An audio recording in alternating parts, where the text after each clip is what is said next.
All right, it's 7 o'clock. I'll go ahead and call to order. This is the February 20th, 2024 Pendleton Board of Zoning Appeals. I'll go ahead and do a roll call starting to my left. Robert Jones here. James King. Kyle Eichhorn. Jenny Sisson. Rob Williams. All right, we have a quorum. I will entertain a motion to approve minutes. They're on the drive. Make a motion to approve the minutes. So we have a motion. Do we have a second? I'll second. Motion and second. Any discussion on the minutes? All right, all those in favor say aye. Aye. Opposed? Minutes approved. On to old business. Appeal by Life Church Assembly of God.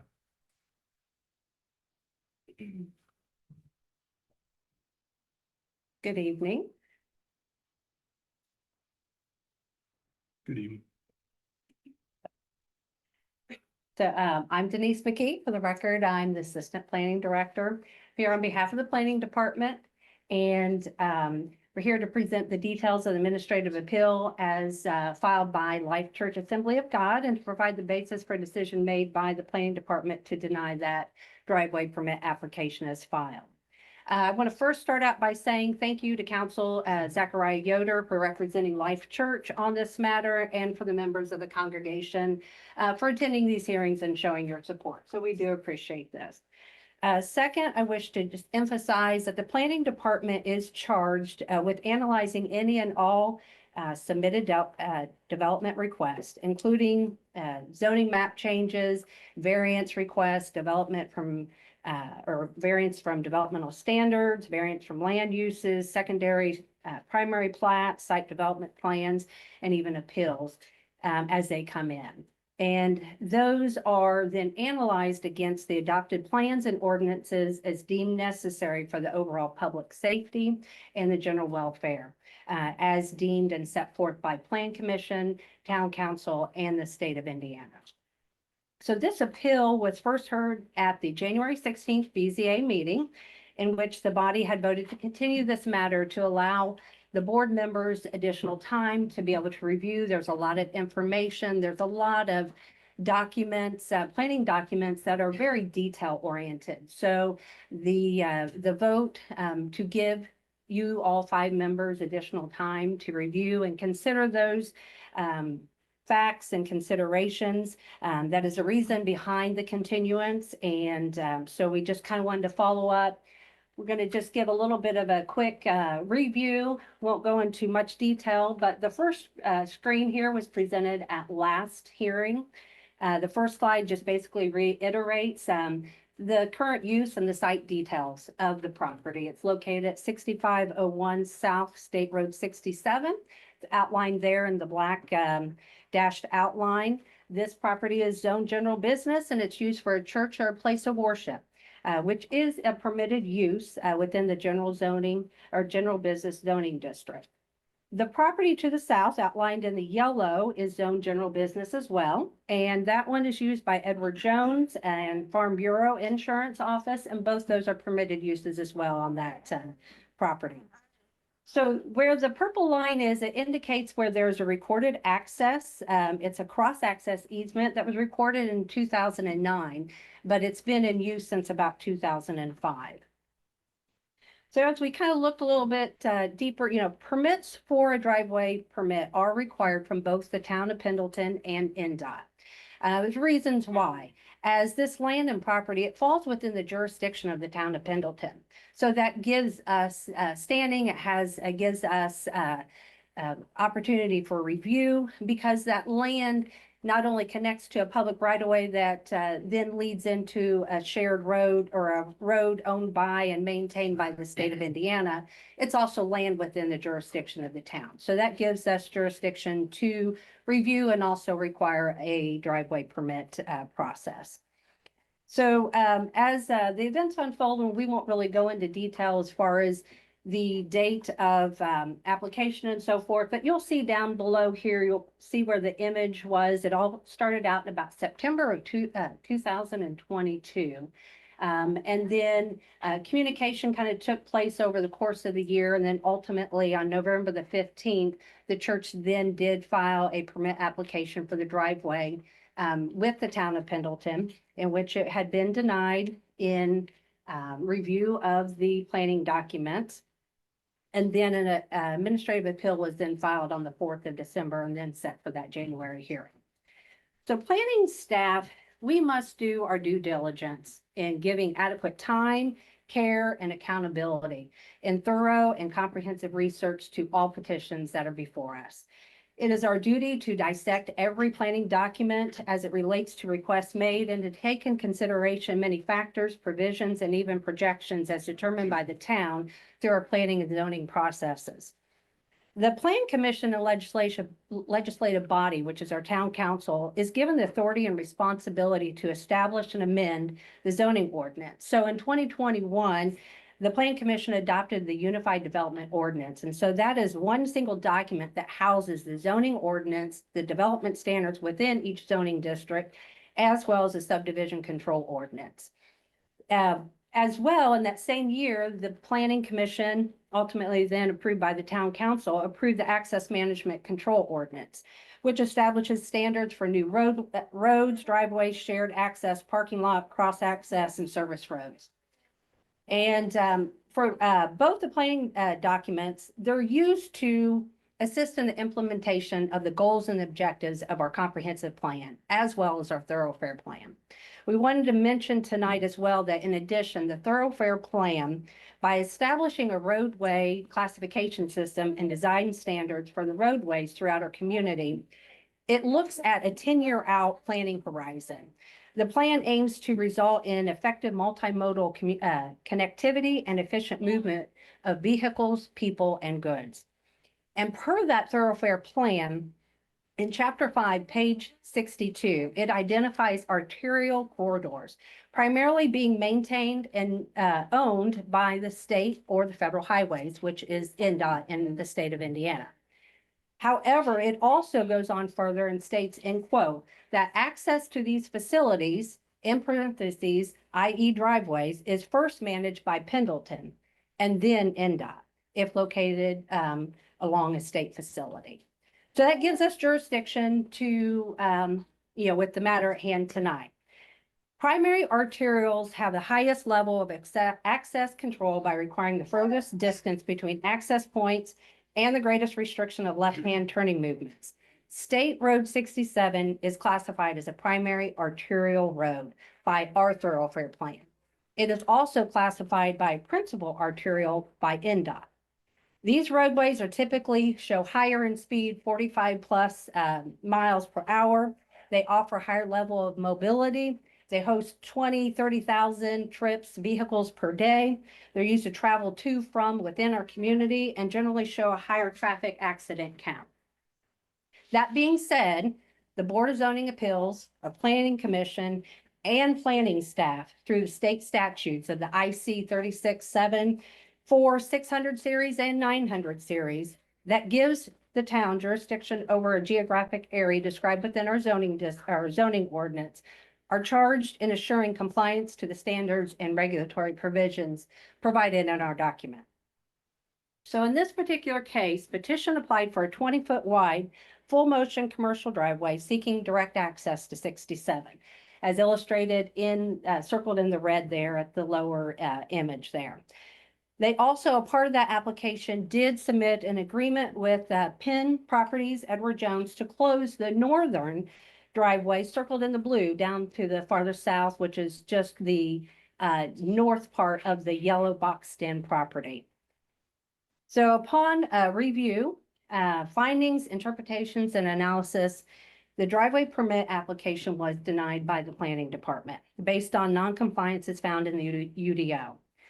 So we won't really touch a lot on the ones that we already discussed at last month's meeting, which included the Chapter 3 of the UDO. That is a big, huge chapter within that ordinance, which is actually a zoning ordinance chapter. It is under the jurisdiction and umbrella of the Board of Zoning Appeals, which outlines the development standards within each zoning district. So a zoning district is established and long-term planning is established because we want to make sure that each property, land uses, transportation, they all speak well together. They all, in uniformity, and they all provide a good, safe general welfare for our community.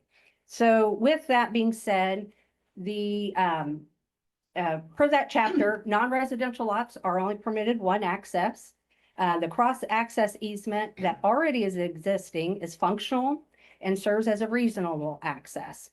And even as the access management control ordinance says that sometimes even though it's reasonable, it doesn't mean it's going to get a direct access to an arterial roadway.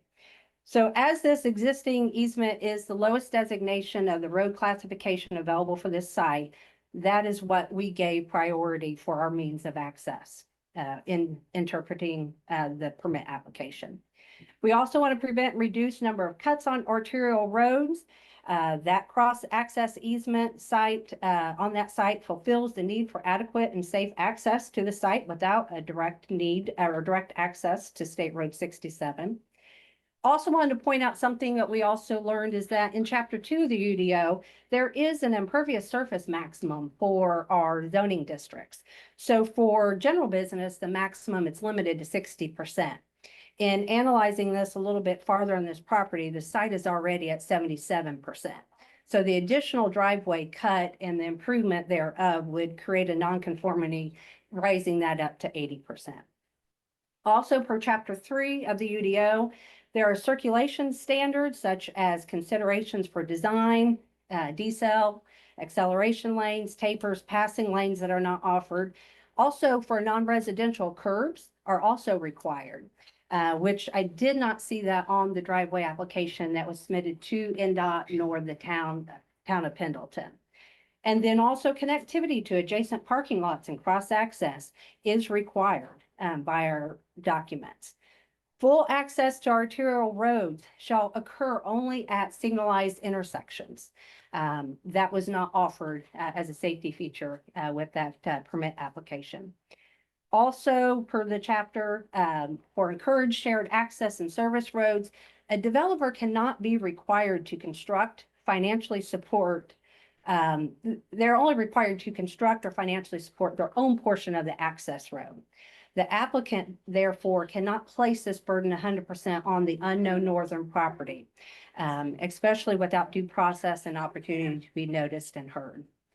And then on page 75 of the UDO, it clearly outlines the requirement to obtain an improvement location permit, which is our driveway permit through the town of Pendleton before a driveway is installed. I have provided an Excel spreadsheet in your Google Drive. I can also provide that to a petitioner, but it outlines each governing document and how what standards are set in place based by those governing documents and what type of variance would be needed to meet those documents. But just keep in mind that each variance, if it were to be sought, would have to meet that 5 criteria that's outlined within the state statute. And then also just to note, Chapter 10 in the UDO, driveways are considered a structure. And that is also consistent within the Access Management Control Ordinance. I know the Access Management Control Ordinance focuses a lot on site development, primary plat, but it also within the provision of 1.5, it does include 1.4, excuse me, it does include oversight of driveway structures and implementation and regulation.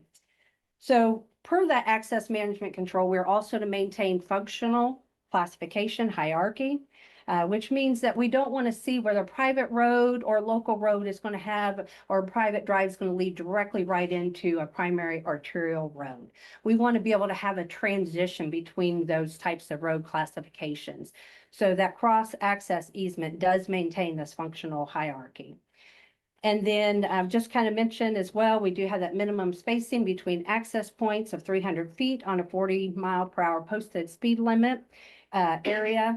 Again, with the proposal to close that north entrance, it is met at 302 feet. However, this is a minimum standard. And we also have to take in consideration the actual speeds traveled on that road, high prevalence of traffic accidents, likelihood of development to come in the future, north of this property, east and west of it. And then there's also some vacant land just due east of this property, and potential use for heavier traffic uses within foreseen in the future. So this property is a little bit unique. It has two churches and they're both zoned within a general business. And again, this use of churches is allowed, a permitted use in general business zoning district. However, they're typically found in institutional zoning districts. Institutional zoning districts typically are associated with lighter traffic. So if by chance this property or the property to the north or to the west were ever to sell, then if it was a land use with a heavier traffic, then it could come in and we have to take that in consideration that, increased traffic, things may change in the future that may not be seen today within the use of the church or the worship service facility. But once that is permitted, the town would have a very difficult time in not having a solid mechanism to be able to close that driveway if access to the Candlewood extension does not happen in the near future. So simply relocating that access point farther north and allowing this abandonment of the existing cross-access easement, it's contrary to the goals and provisions of our documents, which strongly encourage and in some case require shared access and connected parking lots. In doing so, if we were to allow that, the applicant would then create new site and structure nonconformities. Then also, there is a section in the access management control that addresses waivers, whether or not a property would be entitled to a waiver of the requirements within the document. So for one that has under 500 vehicle trips per day, they have three elements that they have to comply for. Those, we do not feel that they would meet those requirements. And also a waiver cannot be granted where a hardship is self-created. And last we want to point out is that the proposed driveway, if it were to be proposed, that northern property, once it is under development, could not gain access to State Road 67 with proper spacing requirements. Should Candlewood Drive extension to the west not be improved. So the development of Candlewood extension remains unknown. It is speculative. We don't know when this will happen. We don't know how it will happen and who will develop it. So in looking at that property, and I've got an illustration if you'd like to see it, but basically our access management and control ordinance requires that the distance between a driveway cut and an intersection from the intersection of an arterial road and a local or a collector road has to be 200 feet. So if you look at, and I don't know if it shows up here, yeah, it's going to cut off, but so if say want to look here,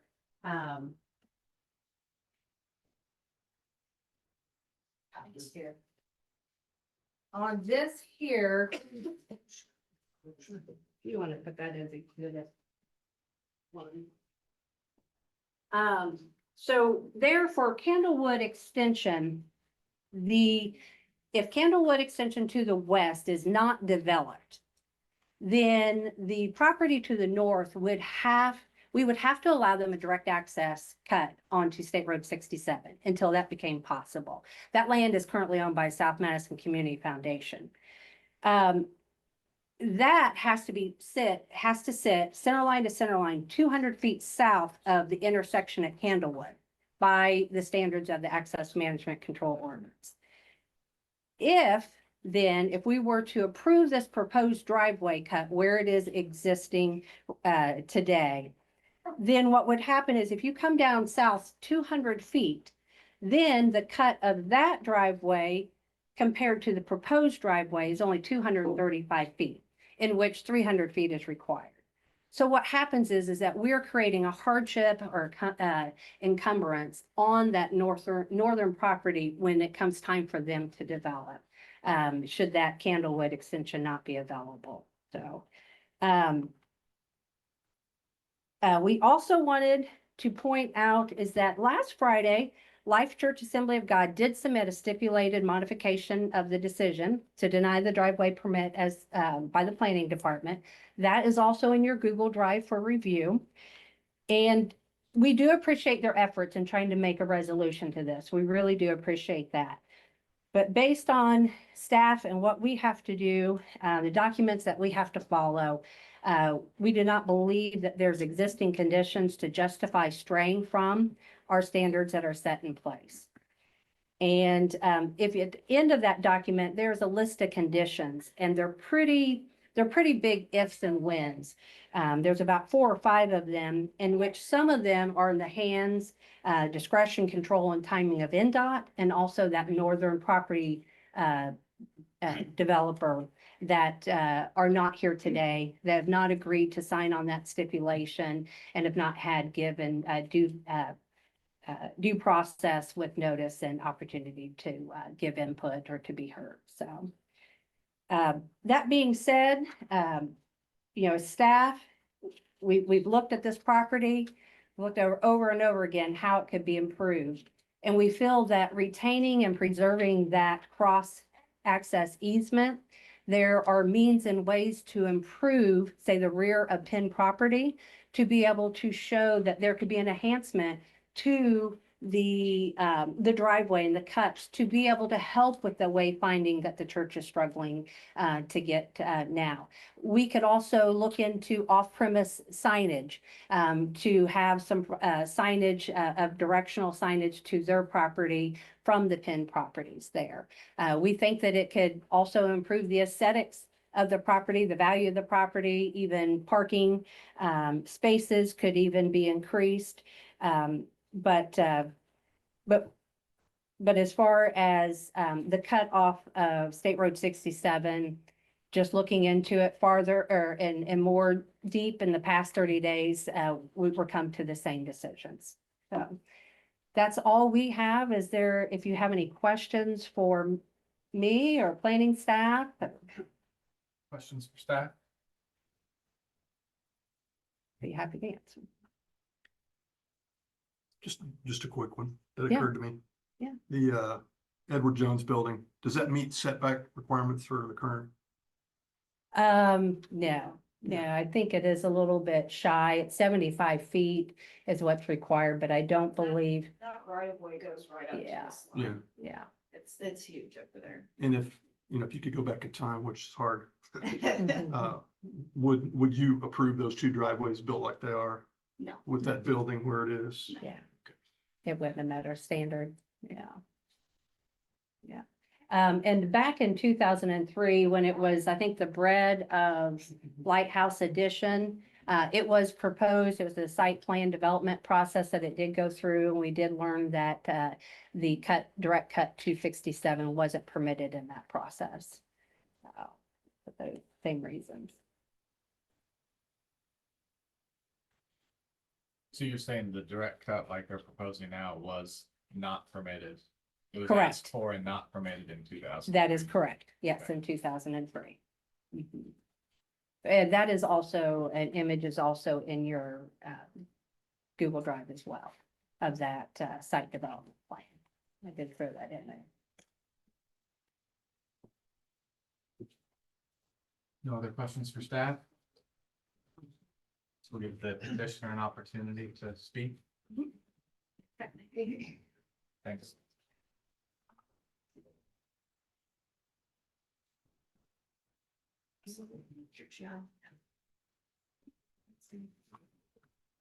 And just to put your hand on some paper.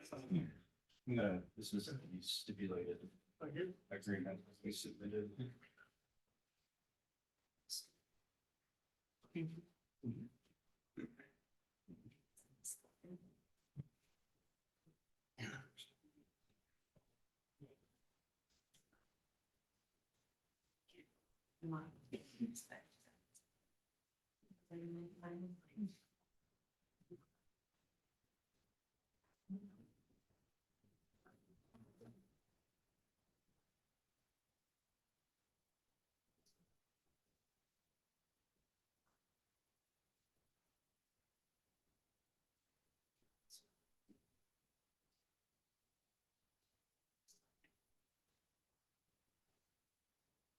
I'm going to try to keep this brief and just kind of give you a couple points in response. Just kind of starting from the tail end. I think it needs to be clarified that any improvements to Penn properties would again have to be at the consent of Penn properties, meaning we can't just go do that. Penn properties would have to agree to that before any improvements could be made there. And again, I just want to touch on as the properties sit now. So it was discussed that there was a uniform development ordinance that was adopted in 2021. But in this case, we're dealing with, again, properties that were developed 20 years before that, almost.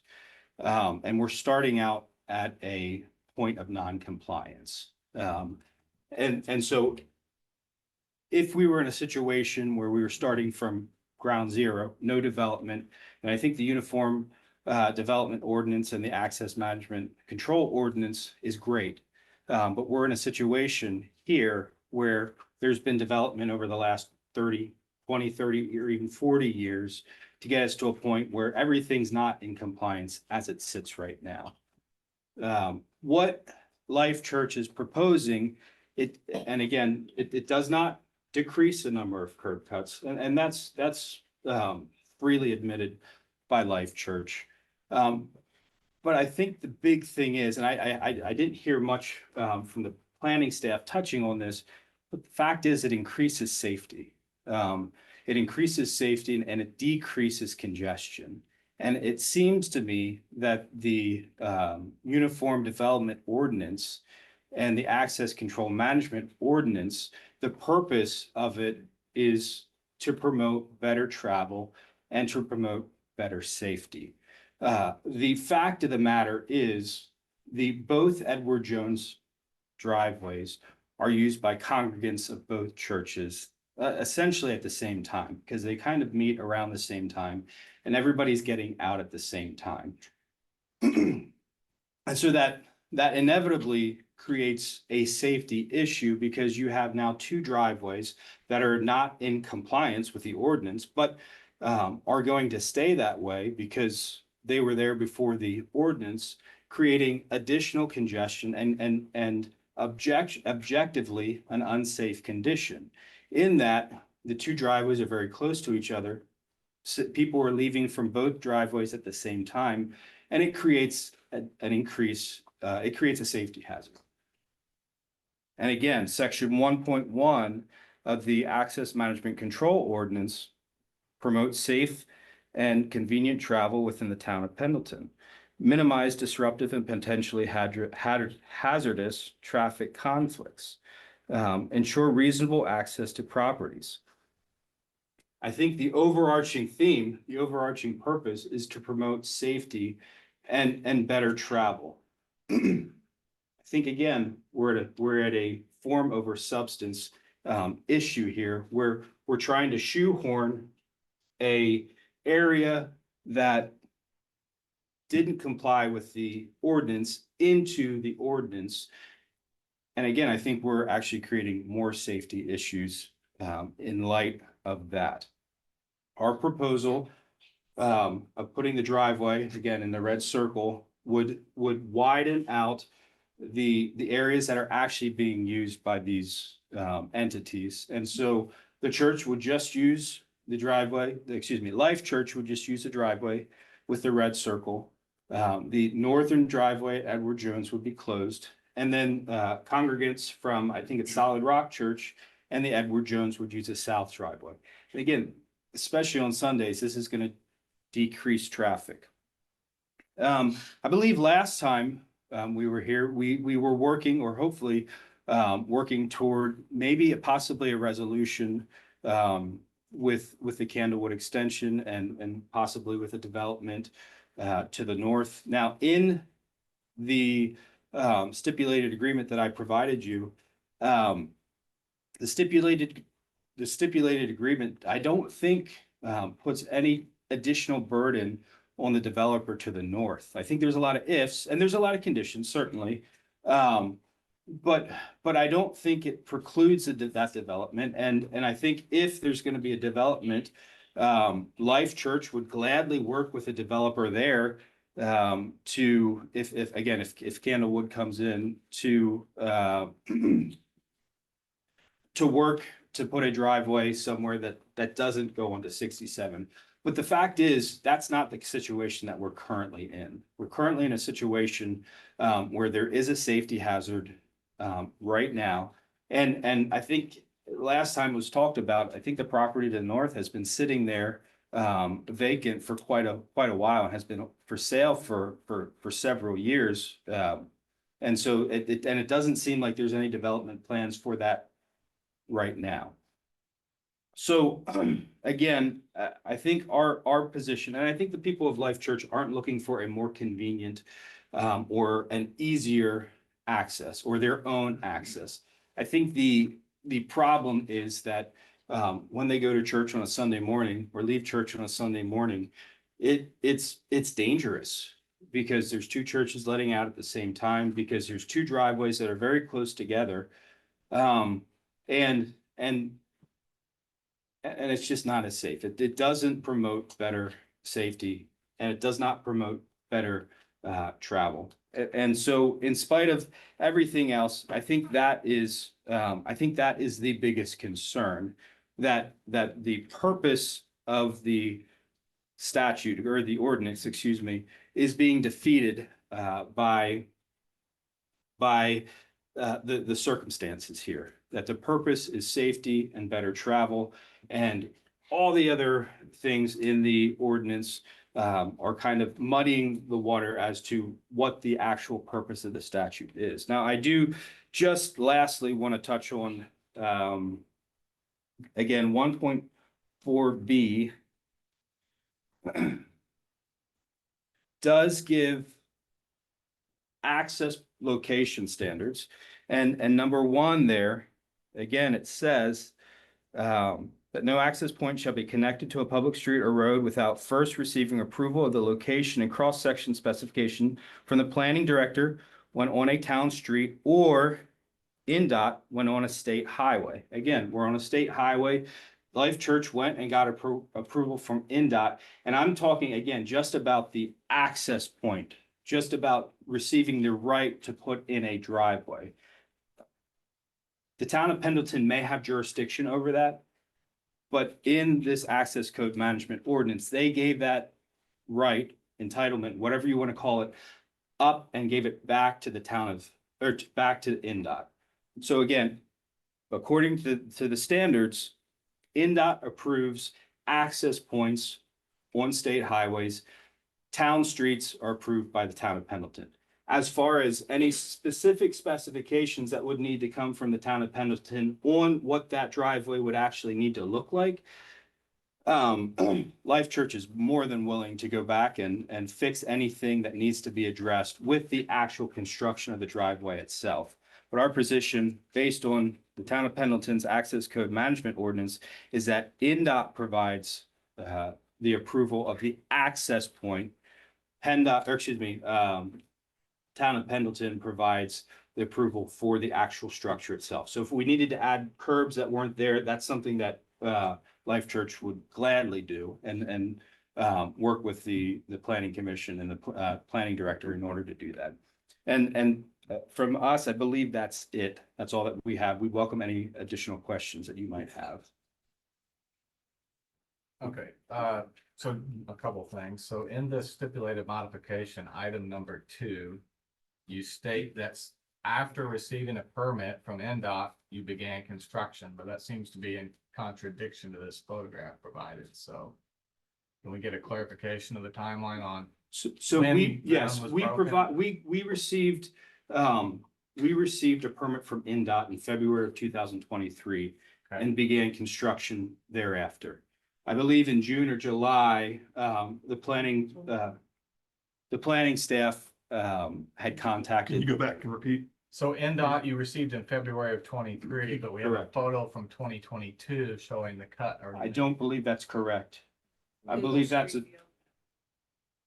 these two photographs are different. So the one on the left-hand side is not the same one on the right-hand side. The one on the right-hand side comes from a 2023 GIS map. I don't know where the one on Right, the left hand because side. This is 2022 Google Street View. It's from September.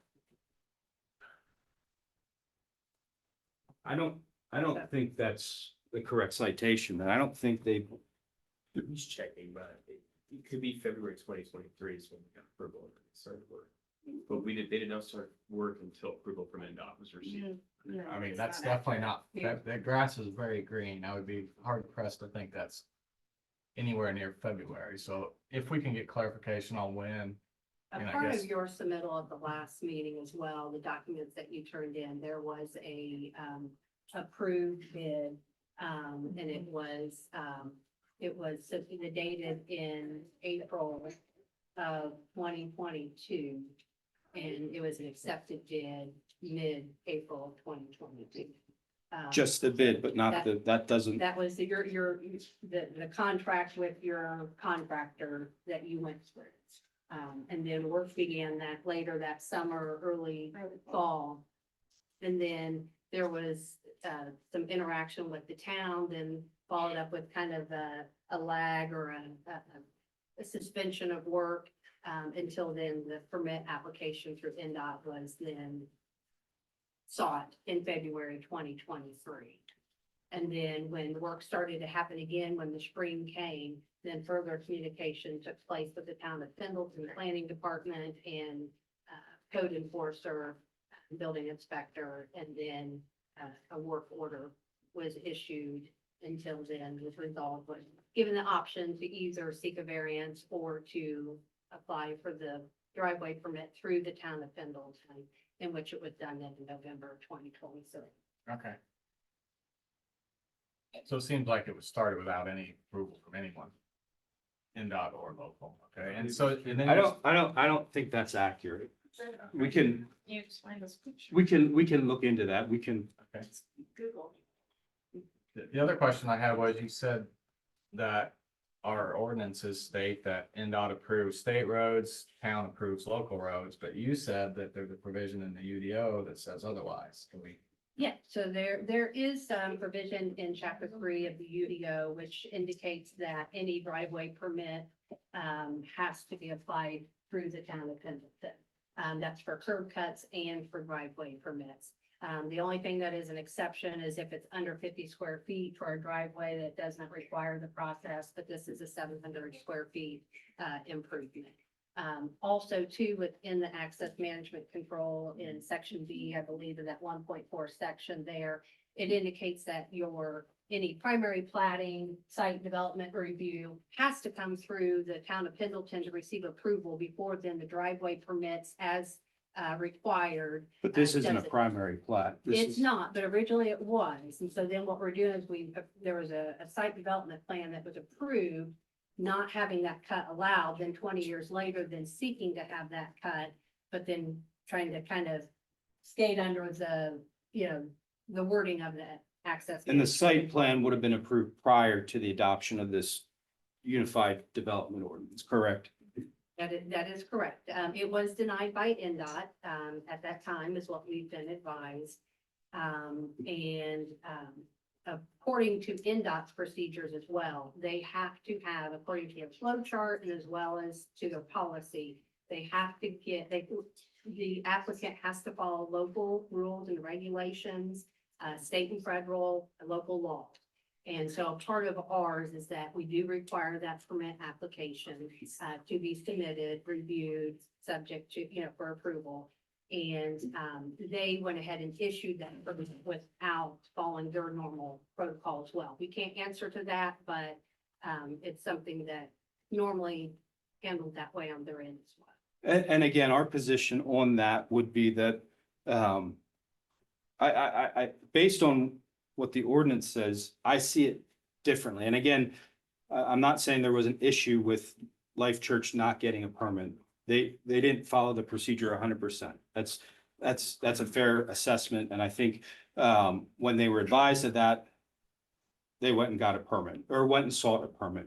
But my understanding, and based on how I read the ordinance, is that the access point is approved by NDOT, the actual access, the right of way, the specifications would then be approved by the town of Pendleton. So I believe that the planning staff is correct in that we needed to go through the town of Pendleton, and we did not go through the town of Pendleton, and that obviously created a problem. But as for the access point, that's up to NDOT. As for the specifications of the actual driveway, that's how I read the ordinance, that's through the town of Pendleton. We had discussions with NDOT pertaining to this, and they were in agreement with the town, all the ordinances have to be followed in the town. I see there's an approved plan here from 2003 that shows no cut. That's perfect. So this could be interpreted as a modification of that site plan, I guess. Yes. Okay. And NDOT also has, there's an NDOT exhibit in here. Yes. Yes, for their permit guidelines, 3.4 driveway permit provisions and the 3.5 commercial step binder permit process flow chart does require our permission, our approval prior to them issuing that permit. That's But that it was, yeah, NDOT driveway manual of 2018. yes, that is So it correct. sounds like they fumbled a little bit, maybe. Yeah, yes. Okay. Mhm. Do you have, so you mentioned you mentioned 5 criteria. Yeah. Do you have that list handy? Yes, yes. Criteria for variances? Yeah, that's for variances. Yeah. Well, I guess as part of any decision tonight, would we need to adopt findings of fact related to that, or is that just for variance? You're in a much more So- narrow, sorry. So we're just looking at, was the decision done by staff following the ordinance? That's what we're. That's what is necessary. Okay. Okay. Now, the variance was not, obviously those 5 bullet points we gave, what you would do. Gotcha. Your decision on. Okay. Mm-hmm. Any questions for petitioner from your board or any discussion? I'm just looking at the access management control. So anything that's referenced means the entire document needs to be adhered to, not just one particular piece. So typically a document structured in a way that when you're looking at it, there's purpose and intent and applicability. So you just don't jump down necessarily for the section that's applicable. How you apply this document is just as important. And I feel that, but it states in section 1.2, the applicability on B. And again, the site plan review or site development plan. And to me, this still goes into development when you're cutting into this. And it states very clearly that the plan commission is in charge and that there needs to be approval. And there's other stuff in this document that supports that, and not just jumping down to that one sentence where last month we talked about it had an or instead of both. So to me, this entire document has to be considered. And I agree with that. And I think the purpose of the document must be considered as well. And we're not arguing, I mean, our position isn't that we just want a driveway cut. Our position is that we believe a driveway cut where we want it, where the red circle is, enclosing that northern Edward Jones driveway, is going to promote better safety, is going to promote better flow of traffic.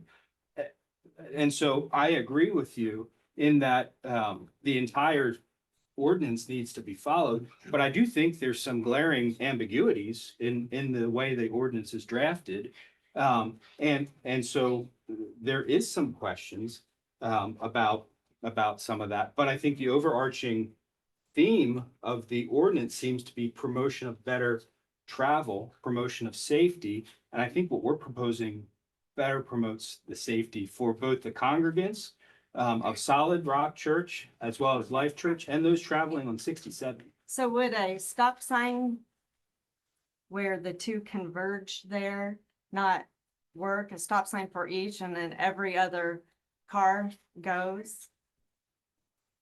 Well, I think too. So the southern, western, right there where, The bend. yes, the bend, you'd have a stop sign for both and every other car goes. I don't think that's the issue. The And issue then is dealing no with the drive, 67. and the church just not use, The church shouldn't be middle, using the northern. because they're entrance. cutting through someone else's parking lot, and that's what was approved is the purple line and not the other, that's cutting through someone else's parking lot. So this is their legal Yeah. access and they're trespassing across the north part. of Well, the- they're not trespassing if they've been given permission to use But it, that's what, but that's guess not we're trying to- Well, I trespassing. mean, I guess convey they're is- in violation of their easement. I don't think they're in violation of their easement. If I have a driveway and I say you can use the driveway, you can use the driveway. but is it necessary when you have the other, and then, because that's really, That- what I'm understanding is creating the safety issues, because you have people coming out there, plus then the others coming down. To me, one access there and one for the other church have stop signs for both every other go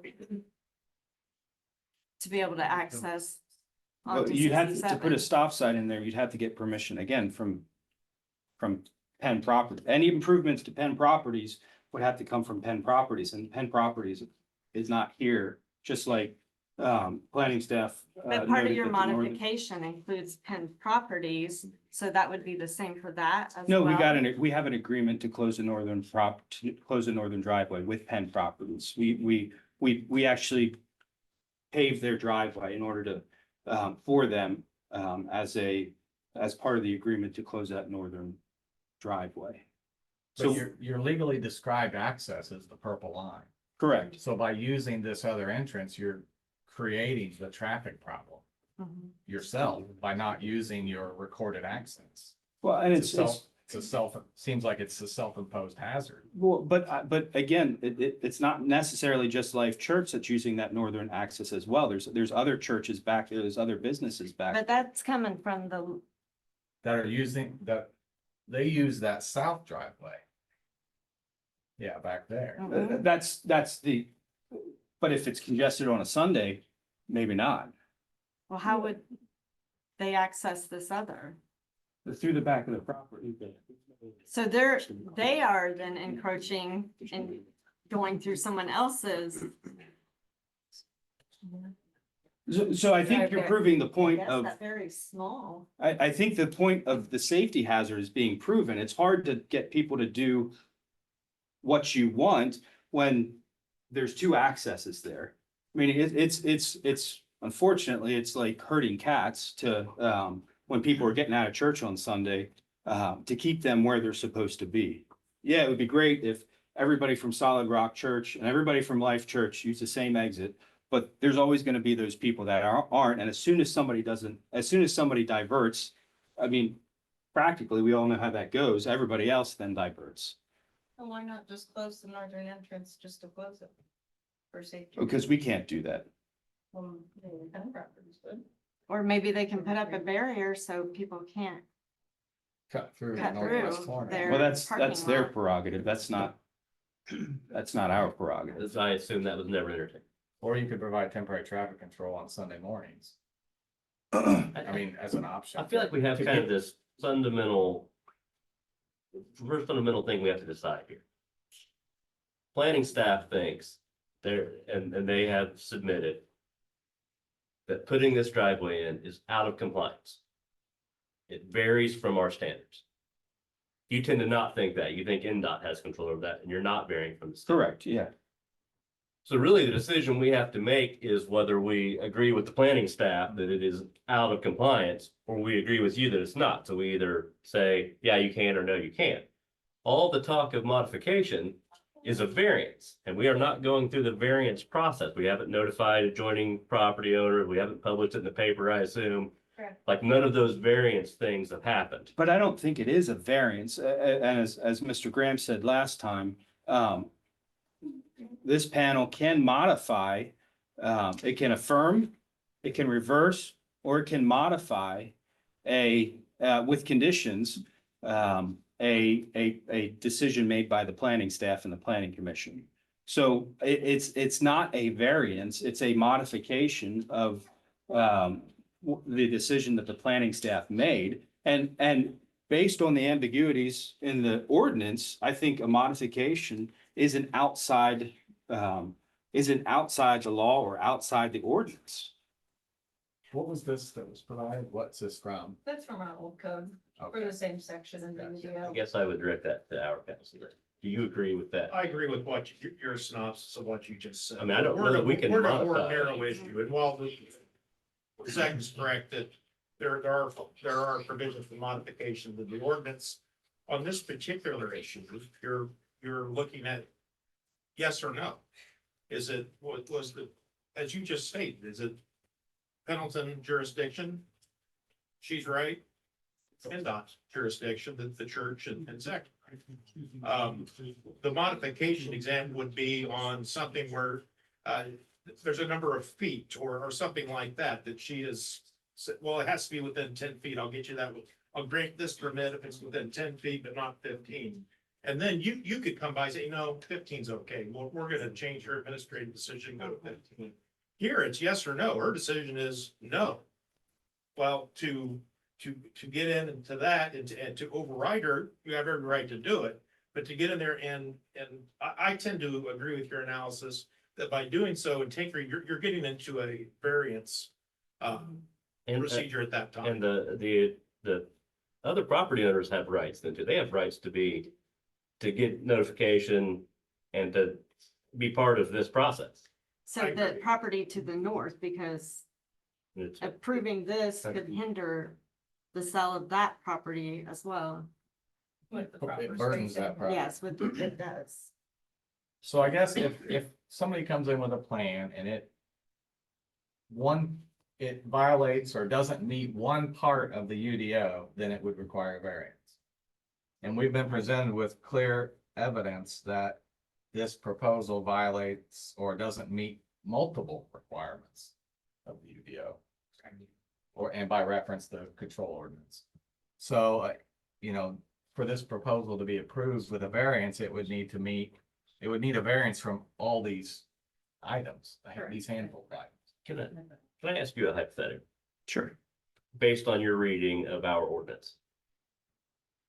If this driveway existed back in 2003 when the building was built and that driveway was there. And then you decided you wanted a second driveway. And would you think that you only have to go to NDOT and get them to approve your second street cut? Even though the town's ordinances say you can only have one street cut onto a state road? Would NDOT's decision override the town's decision on how many street cuts you can have out on State Road 67?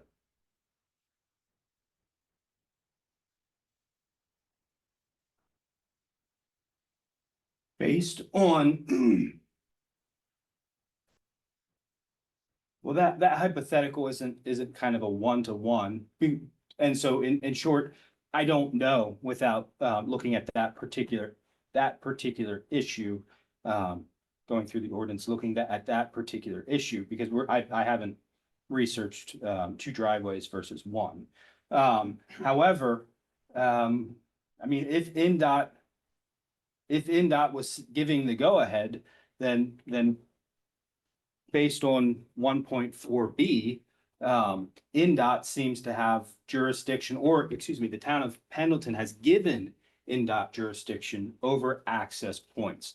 Now, it would still have to comply with the specifications with the town of Pendleton, but so short answer, I'm not 100% sure. But even if our specifications say you can't have two access points, Well, that then probably not. I think it's a short step from where we're at right now.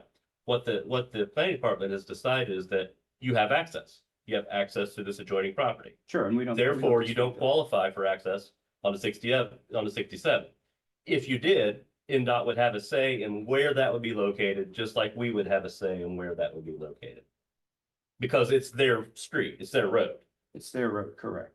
But I just can't read that as we are just giving away all authority to NDOT. What we're saying is NDOT's going to have a say also in how these things get aligned, where they can be put in and things like that. But the decision by the planning department is you have access.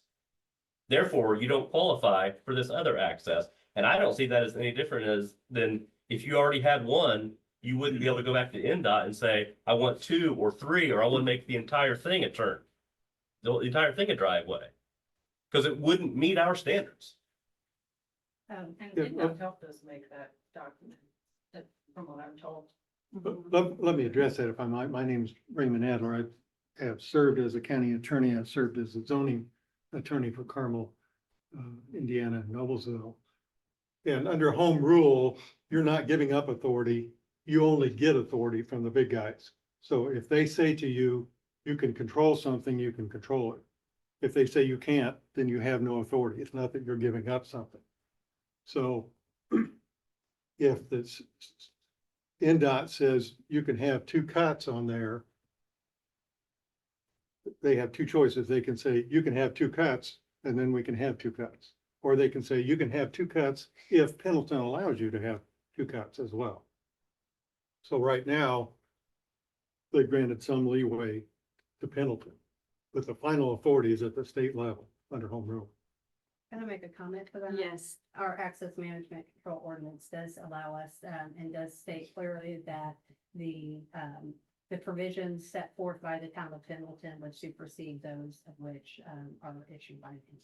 That is in the access management control. But ordinance. that can be in there, but that's crazy. You can't override the state. Does the Well, NDOT it's- specifies that local If we have requirements higher have- standards of safety, if we have higher standards, not lower standards. It's only if higher the standards. state gives you a right, do you have that right? But the state is saying that local approval is required. Yes, yes, We in that, Manual 13.1. Yeah, right now, they're saying if you have an applicable ordinance. We'll So- consider that. So their approval is subject to meeting this town standards. correct. including the thoroughfare plan, which states that the town of Pendleton comes first, then NDOT comes second for approval.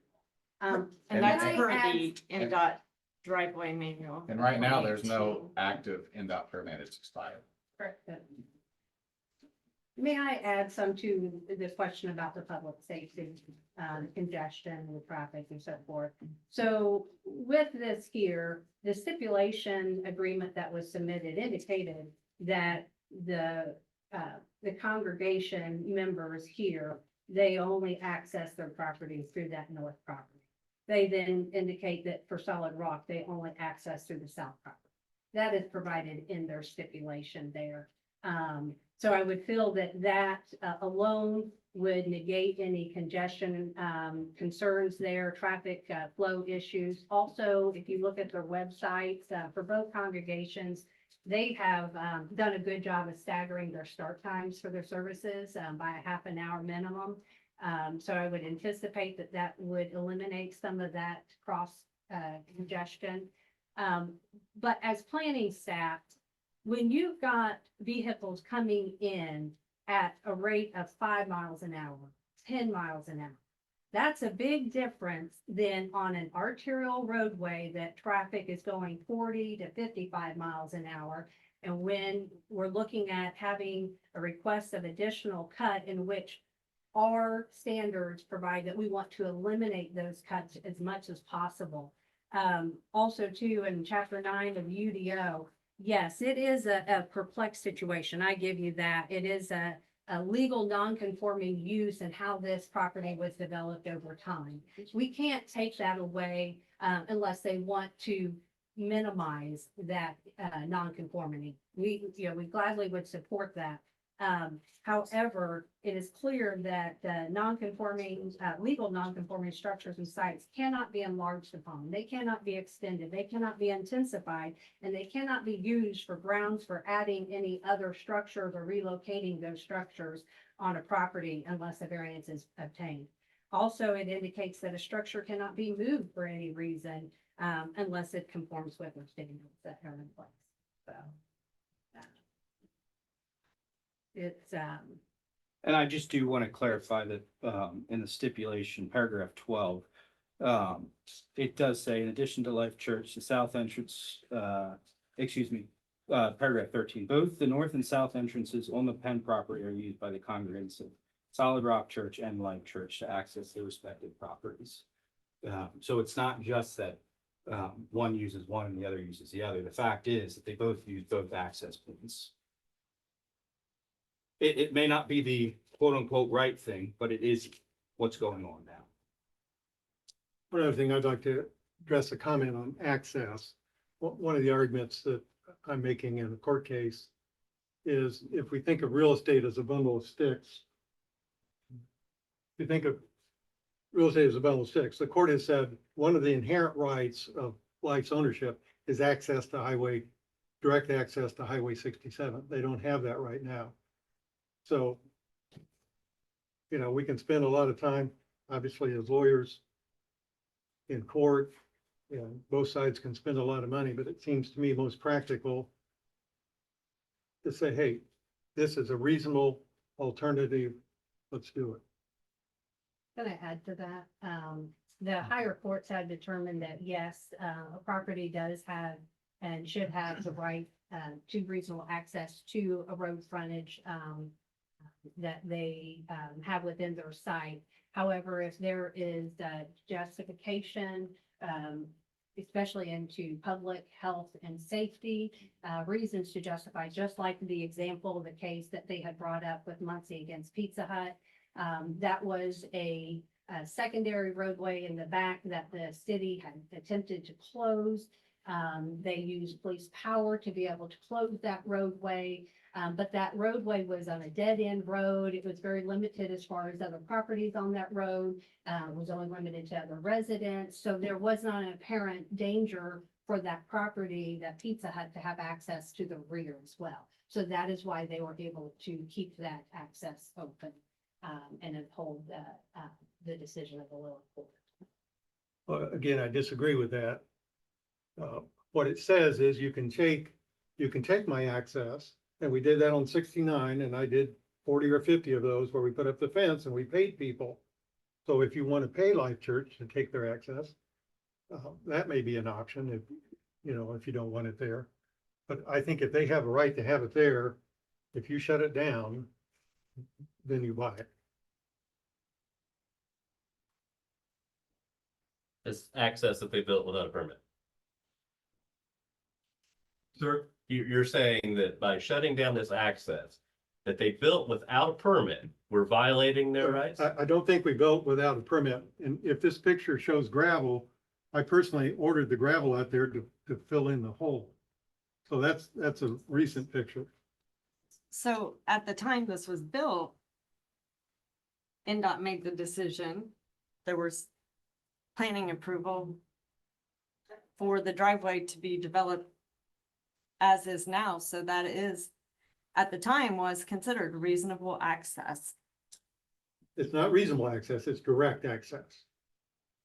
The test is direct access. One of But my that was bundle, approved at the time by NDOT sure. and by No, the town. no, And nobody then questions it. this particular congregation purchased this church after the fact that this was developed. And they That's why it's purchased not a it variance.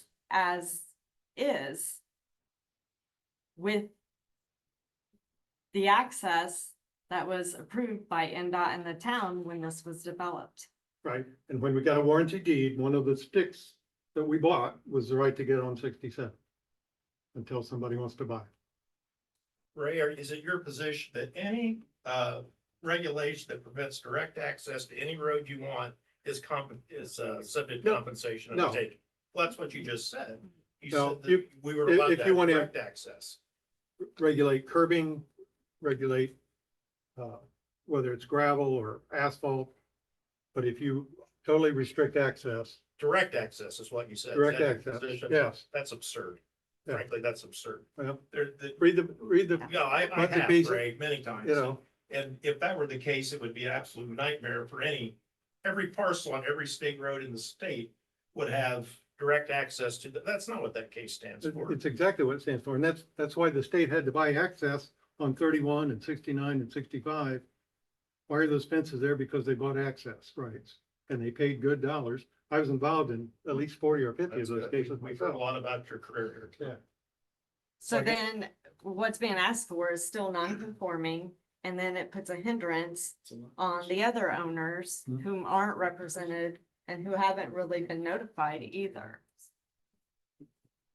Yeah, so I guess our decision tonight is to entertain a motion to uphold, overturn or modify staff's decision. And so I think we just need to review on the presentation, yeah, well, before that, on page 4, staff spelled out all the bullet points of why the driveway permit was denied. Because it has several non-compliances with the UDO and AMCO.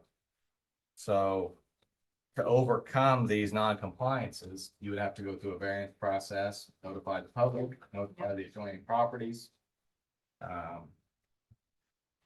And so, just to reiterate what Jenny said, this driveway increases the parcel's nonconformity for impervious area. It could potentially place a burden on an unrepresented adjoining property owner. As far as public safety, I haven't seen a traffic study or any kind of documentation. I mean, you can speculate that these different configurations might be safer, but we really don't have any study that says so. I don't think a Right. study was required, given. Well, I mean, the if you're gonna circumstances. claim safety is improved, then I would think you want some There's that burden of documentation. proof that we would need, there's that burden of proof that hasn't really been explained. Well, I mean, I guess if we're going off of the distance between driveway cuts, No, we're talking about the current situation. You want it to change because there's a safety issue. The burden of proof for that, sure, that's what Kyle's referencing, that we correct. don't And have what I'm that. saying is that, assuming that the table 1.1, I believe, with respect to the distances between driveway cuts, assuming that that's there to improve safety, by definition, objectively, what we're proposing is safer than what's existing right now, because the red circle is further away from the south driveway than the blue circle is further away from the south driveway. But then it's still non-conforming and then it's still, Right, okay, fair enough, but you Well, made the a statement church about. isn't even supposed to be using the blue circle. So you're creating a traffic problem by using an access that's not part of your legal access. We're So- using an access with permission. But there's a safer alternative, that's your legal recorded access to the parcel. So I guess just in light of all those issues, I guess if there's not any further discussion, I mean, I guess we need to open it up to public comment or not. We do that at the original hearing. We did. Mhm. You've got that pretty far. Okay. You can if you want. I don't think there was public comment at the first meeting. Okay, well, let's open it up to public comment. Anybody who wants to come forward, state your name and address. My name is Jody Norick. I live at 1020 Winding Way in Anderson. I attend Life Church in Pendleton. I can say on numerous occasions, and I understand your argument that we shouldn't be using that first driveway. It's not noted anywhere for somebody that's coming new to the church that they can't utilize that driveway. And obviously we can't have somebody standing out there, until I don't know what time to say, hey, you can't come in this driveway, you need to stop. And as there, maybe if they're coming from Pendleton for starters, to turn into think they're turning into the other driveway, to stop them to say, nope, you have to now go up, turn around and come back down to go into the other access because we're not allowed to use that. So I would say that if that's the stance that the board wants to take, that then maybe they need to look at closing that entrance off. Because I don't know how you would ever regulate not being able to use it. But I can tell you on more than one occasion, I've exited church, come out, and if I'm turning left out of that blue circle, coming towards Pendleton, and I got someone coming out of the right access, turning left, I've had to slam on my brakes because it's like, oh, because you don't know what the other person's necessarily going to do. And there's not very much space there for a vehicle when they're turning like this, if that makes sense. Thank you. What I've heard a lot about is access to leave the church. But I want to address access to get into the church. Let's stay Oh, I'm sorry, Daniel Peter I don't Hill. need your address, I just need your, okay. Okay, Daniel Peternell. And what I have found when I first came to the property just to see it is that I didn't know where to go. And that meant I was slowing down on a public highway, trying to decide how I'm going to get in here. Normally, when you see a sign, you kind of think, well, it's going to be an access close to the sign. But that to me presents a real issue because traffic is, for me, it was my experience. I had to slow down to try to determine what road do I go in here. So that might be something to think about. Thank you. I got a quick question for the congregation or for the leadership. You have funerals at the church? Funerals? We have funerals at all of our locations. Okay, and how about weddings, Yes. things like that? So you have things on days other than Sunday, right? Yeah, Traffic. it's a brand new campus for us, but yes, Yeah. theoretically, yes, that's. So you have people that aren't familiar with Pendleton, with the area, coming in from out of town somewhere in Muncie or Indianapolis or something, trying to find a way to get into the church parking lot. Okay. Hi, my name is Josephine Alcorn. Did you say you needed my address? No, I don't. Okay. I work at the church, and so I'm there during the day on days that it's not Sunday. And I have found and almost been hit multiple times that people use that as a turnaround.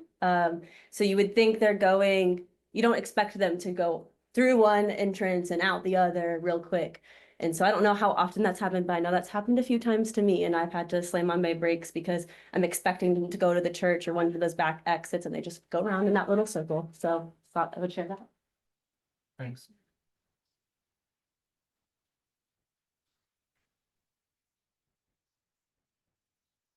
Anybody online? Okay. Any other public comment? Yeah, there.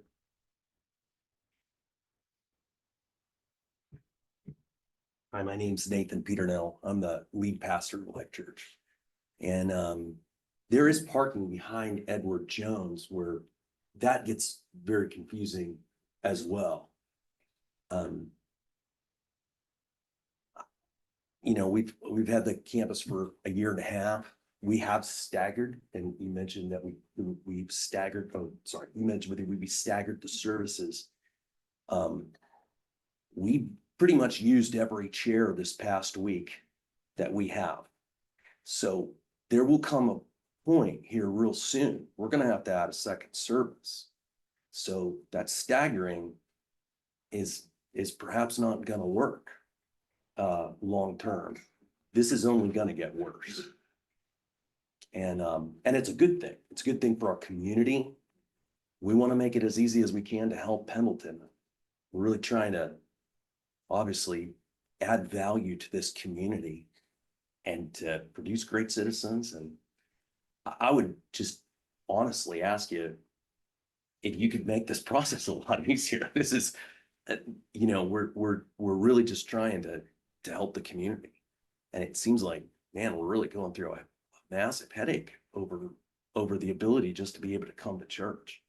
And our people do drive by constantly, and then they've got to turn around, and it's an accident waiting to happen. It's gonna happen. Yeah, go ahead. Yeah, I'm planning and staff. I know Hannah Rose and I, we would be more than happy to sit down with Penn Properties ownership, Solid Rock, the Life Church, and sit down and take a look at this parcel and see what we can do, you know, to retain and to preserve that access easement, but how can we improve it internally to provide, you know, good flow and safety for you all as congregational members? We'd be more than happy to do that. I think that we've looked at it. I think that there are some very viable options that would really be positive for that site overall. But we'd just like to offer to do that. Thanks. No problem. Name's Ross Steele. I'm the campus pastor at the Pendleton location. And just off of just a response to that, as Zechariah has pointed out, it is a safety issue there. But as many the people here have also pointed out, that when people pass, then they have to turn around, and not always the safest location. Sometimes often slowing down to try to find the entrance, which then only creates, creates backup in the traffic as well as potential, if people aren't paying attention, obviously, potential for an accident that is willing to happen. So it's not just, in my opinion, it's not just the safety around the area, because that, yeah, could that be done? Sure, but you're also having people who are looking for the entrance that's a direct into our parking lot. People will pass it, and then I've had people come to me who said, you know, the first 2 times I tried coming, I passed it, I didn't know where to go, so I just went home.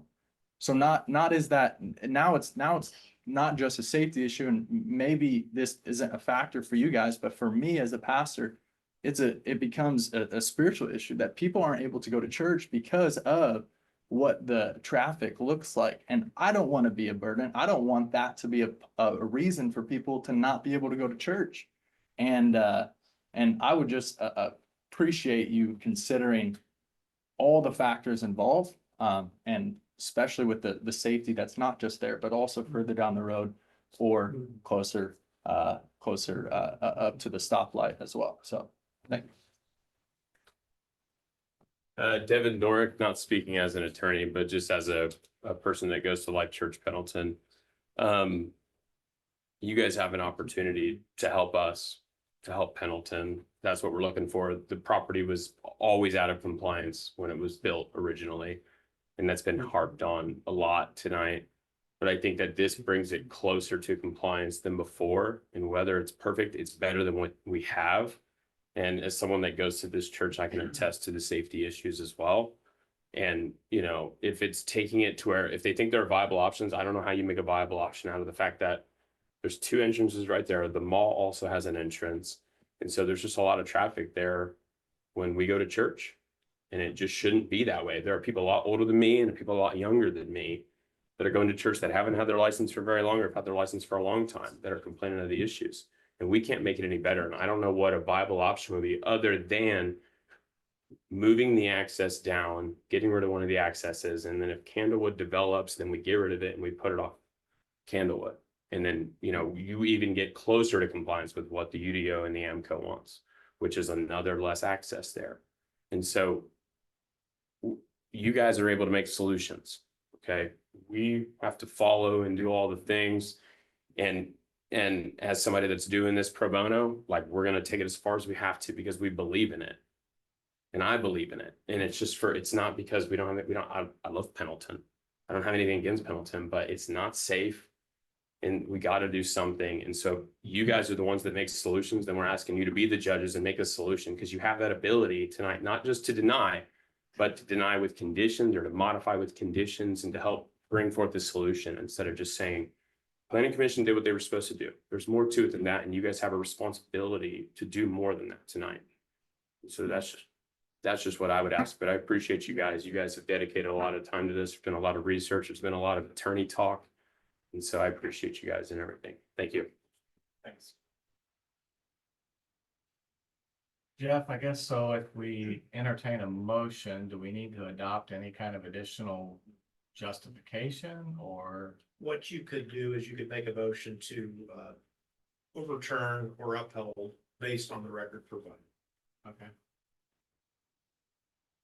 And just briefly, I just want to, there was new information provided today. I just want to make a note on the record that there was, last time, there was new information presented that was not presented last time as far as issues with being impervious. So I just want to note that on the record, that there was new information provided today.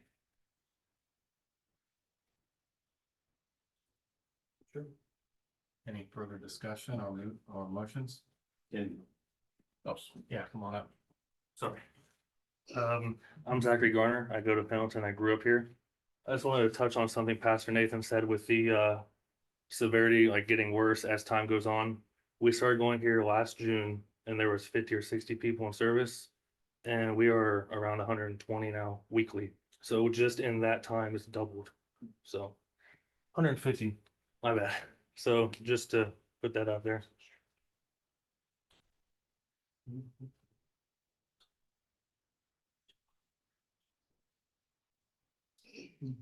Any other discussion or questions, staff, for staff or petitioner? To me, this is a tough decision standpoint. I can appreciate your position. Where you're coming from that on you've got a growing church. I can understand why you're wanting that cut.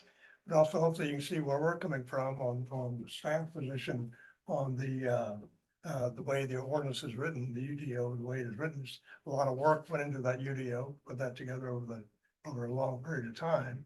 And I think it's important that we, if you're going to differentiate away from the UDO, then we'd have to have a solid reason as why we do that.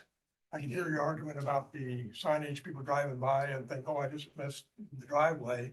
But to me, that gets back to an issue of signage.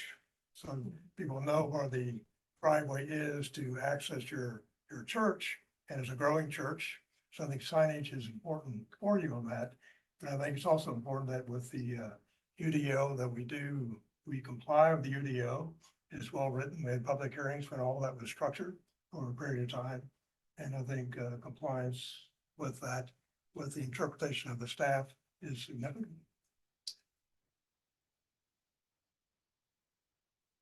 The question for our council. Can we, on our own volition, turn this into a variance at a further date? Like say, we want to make this an April meeting and give time to notify, and we're going to turn this into a variance hearing and not an appeal. You cannot, a variance requires a petition person by a landowner through our code. And so that's tempting, and I understand that we're problem solvers, as Devin said, but we are limited in what's in front of us today. We can certainly invite the petitioner to file a variance. This certainly seems more of a variance situation than appeal. I mean, We had a you hand up have here. illustrated some of your hardships. And that's what a variance, that's what we would take into account. You have, if you have signage hardships that you can't overcome with the property owner, those would be things that we would take into consideration in a variance. And it considers the landowners around, then what is going to impede on them and creates new hardships for them as well through that variance process. The problem is, as your own advisor has said, we came to the problem. So I don't believe a variance works. I'm sorry, what was the last part? We did what with the problem? She said, we came to the problem. So a variance says there's some hardship. We bought the property as is. So I don't think a variance works. What works is a reasonable decision here to say, hey, this is a practical solution, a reasonable problem of people getting in and out of church. But we're impeding on someone else's rights, the ownership of the property to the north. And I guess I missed that. How do we impede on their rights? By adding that cut, then when they want to develop There's no, their access and the distance from that new cut. So that's why we mentioned the variance, because they would need to be represented here and be able to have that voice. Was there a question? Well, I just wanted to say one thing. Mr. Jones, I really appreciate the fact that you said, that maybe moving our signage. But I don't believe that we can move the signage to where that our access is, because that's not our property to be able to put our sign on somebody else's property. There's easement and Well, there's easements. There's easement that is existing, but also too, you can look into a variance of an off-premise signage. And that would go before this board as well. So then you're- Again, the problem is it's an egress easement. It isn't a sign easement. So we're limited. The bundle of sticks don't include a sign stick. It only includes driving sticks. So I mean, moving our sign down to where you expect us to enter, which is down south of the blue circle. You're asking us to move our sign down to there for our church. That just seems kind of impractical as to, okay, so they see like church and it's like, okay, so where do we go now? Do we go to the back? Do we go to the right? I mean, it's not in front of our church. It's not even close to our church in order to put it at an access point for where we're supposed to enter to our property, if that makes sense. We wouldn't suggest relocating the existing sign. It would be additional wayfinding sign that you could see.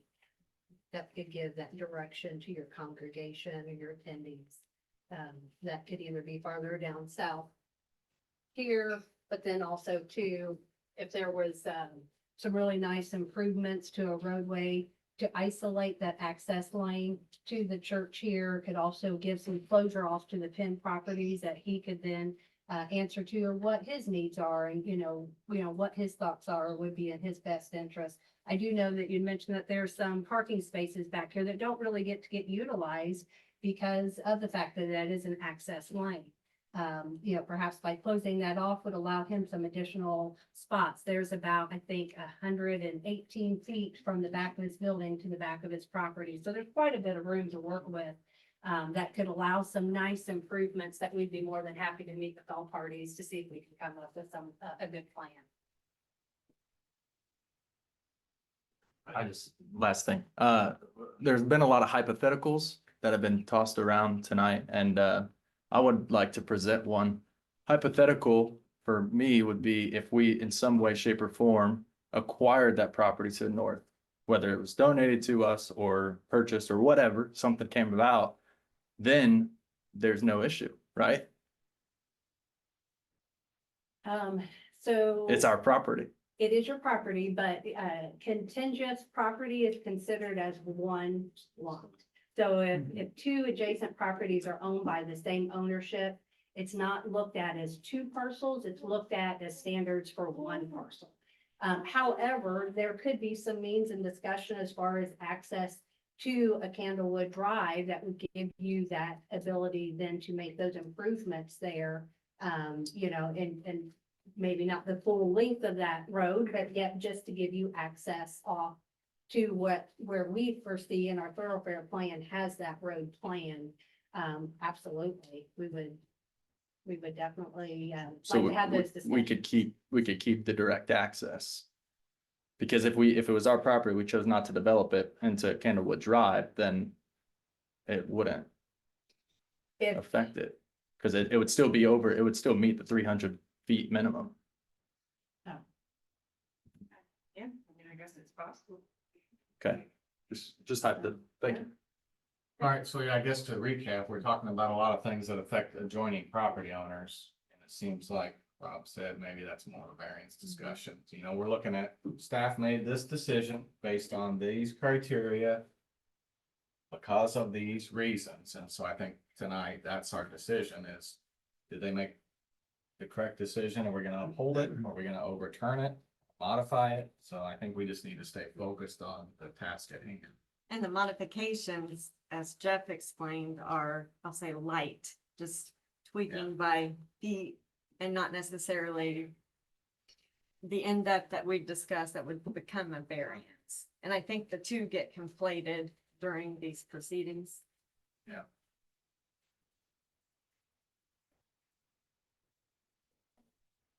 Motion? Well, I mentioned it last month. Staff went through the proper procedures. So I'm going to make a motion to uphold the staff's decision. Then do we want to adopt the, The motion is based on the record provided Yes, during this hearing, both yes. January and February. But the record provided, by both parties, actually, I believe staff went through the procedures, correctly. there's been a motion. Is there a second? I'll second it. All right, we have a motion and a second. Is there any discussion on the motion? I've got a few things I want to get off my chest because I think I'm gonna be swimming against the tide here. I would like to know, the permit was applied for and granted, I think it was granted in February 23, and Google Earth Street View shows that work was done. Dirt was removed sometime in 22, so it looks like the construction was, yeah, go ahead, if you got a question. It's not a question, it's the answer. Okay, Were you asking a question or no, I'm just, Okay. it does look like you started construction without anybody's permission. Yeah. That's what it looks like. Yeah, so when we acquired the property in the church, there was a engineer that was working on it who it was communicated that the permit was filed. We didn't do our due diligence in making sure that the permit did come through, so I will agree to that. But once we found out, then we took the proper steps and then we took care of it. NDOT then approved it. Okay. And then I would also like to comment, like Jenny did, that the staff's duty is to comply with ordinances. Especially that, we've gone through all this work over the last few years. I'm new to Pendleton, basically 3 years.